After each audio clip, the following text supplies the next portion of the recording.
Welcome everybody, it's Technicians Tuesday and we are back on schedule. Everything went great at school this year and we've even got some Yamaha gear to give away this week for the comment contest. Now we all want to get as many hours out of our boats as we possibly can. That's why today we are going to go over the best ways of making sure our engine lasts for as long as it can. I'll put links in the description below to how-to videos and articles from our website that will cover each of these points in much more detail for you. The first thing we need to cover is cleanliness. As an engine ages and we put more use on the boat, the engine will begin to corrode, get salty, dirty, and sometimes even develop leaks. Whenever the cowling is on the engine and it is running, it is sucking in the air that is inside of the cowling.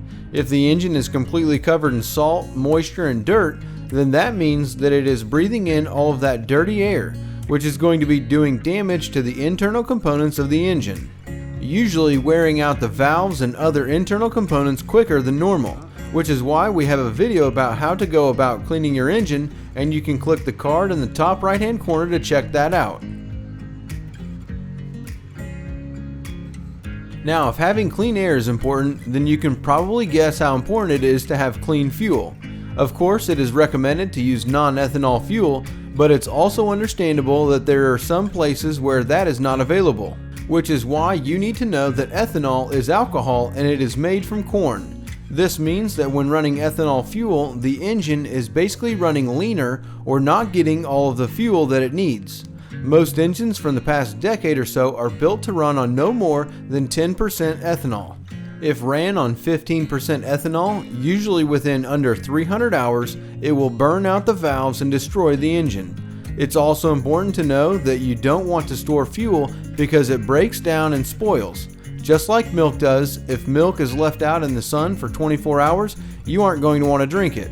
Fuel left in the tank for too long will have the same effect on the engine, gumming up fuel injectors, VST filters, and making the engine run poorly. This all takes a toll on the engine, and if you want more hours from your engine, try to run the freshest fuel that you can. And if you have to run ethanol, if possible, try and run a tank of non-ethanol every 2 or 3 fill-ups to combat the breakdown. So, we've got a clean engine with clean fuel, and now we need to make sure that the inside of the engine is clean as well. Some people are totally for it and others are against it, but if you run the boat in salt water, it's important to freshwater flush the engine. If you don't plan on keeping the engine for 10 years or more, then this probably doesn't apply to you.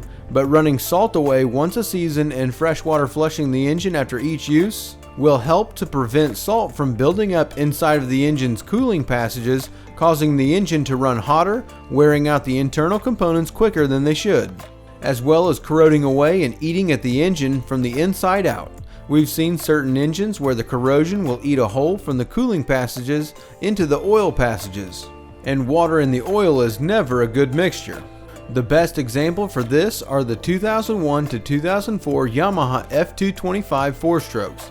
The midsection of these engines would rot away and need to be replaced.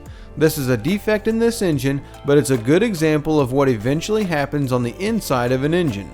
And you can get more hours out of it by preventing this by flushing the engine after using it and before letting it sit. Which is another point in how the boat is stored. Before storing it, you want to winterize or summarize the engine, mainly treating the fuel system and checking the lower unit for water. You don't want to have an unknown leak and then store the boat for the season with the gear case full of water. That water will rust away the bearings and gears, then when you go to use it next season, portions of the gears and bearings will just break down, creating premature problems that will eventually cost you some serious cash in replacing the gear case. The most obvious of all our points today is the maintenance portion. Performing normal service on the engine will always make it last longer and run for way more hours. I've seen engines that have dirty oil filters running with oil pressure that is under 40 pounds of pressure.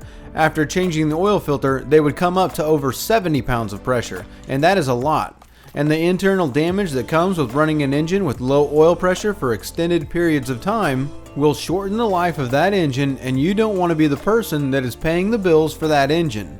Changing the fuel filters, oil filters, running clean oil, clean gear lubes, spark plugs, thermostats, and other normal service items will always add to the lifespan of the engine. It's best to get yourself into a routine, a schedule, or a system that is automatic to service the engine. A lot of people just perform the service before storing their boat for the winter or the summer. Others stick to the 100-hour intervals and service it every 100 hours. You can change impellers and thermostats one year, then change spark plugs the next. That will even out the cost of the service. Whatever system works for you that gets the service done without you having to think about it, that's what's going to be best. Other not so common things or habits to have are greasing up grease points like cowling latches and steering tubes, as well as spraying off the rams of the steering cylinder and the trim and tilt rams to prevent pitting.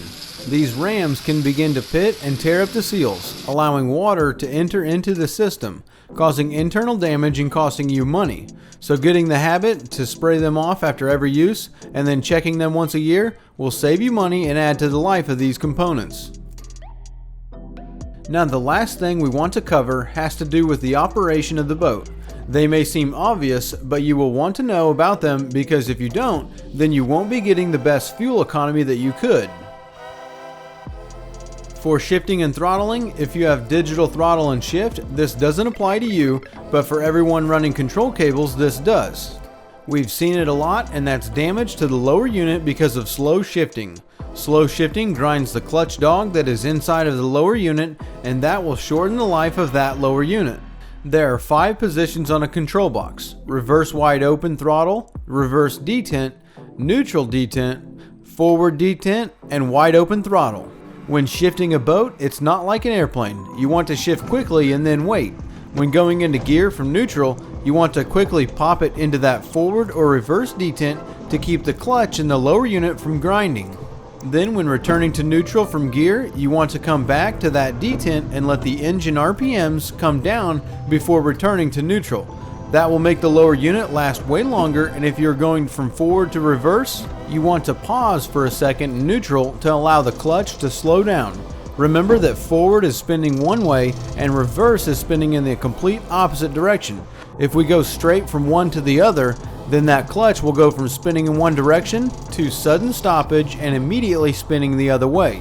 With the weight of the water and the boat and the force of the prop, that clutch can only take so much before it explodes. For more information about shifting and boat control, check out our docking video by clicking the card at the top.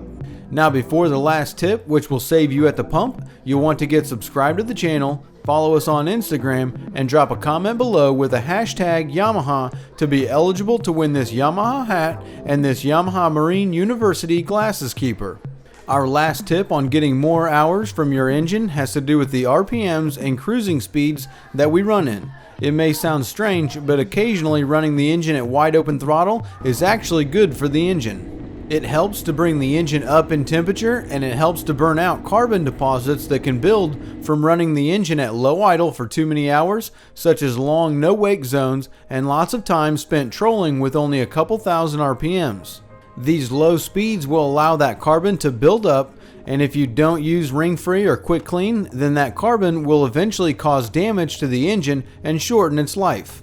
Cruising is also important. Once you find your cruising speed that you like with your boat, you can trim the engine up a little bit, and that will lift more of the boat out of the water, lessening the drag on the boat and allowing the engine to consume less fuel, saving you some more money.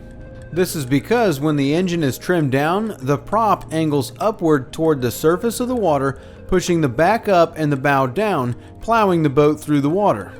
With some trim, the prop will point down into the water, forcing the bow up and releasing more of the drag of the water from the bottom of the boat, lightening the load on the engine and burning less fuel without changing a thing but the angle of the engine. Don't forget to smash that like button, check us out at bornagainboating.com, and we look forward to seeing you next week.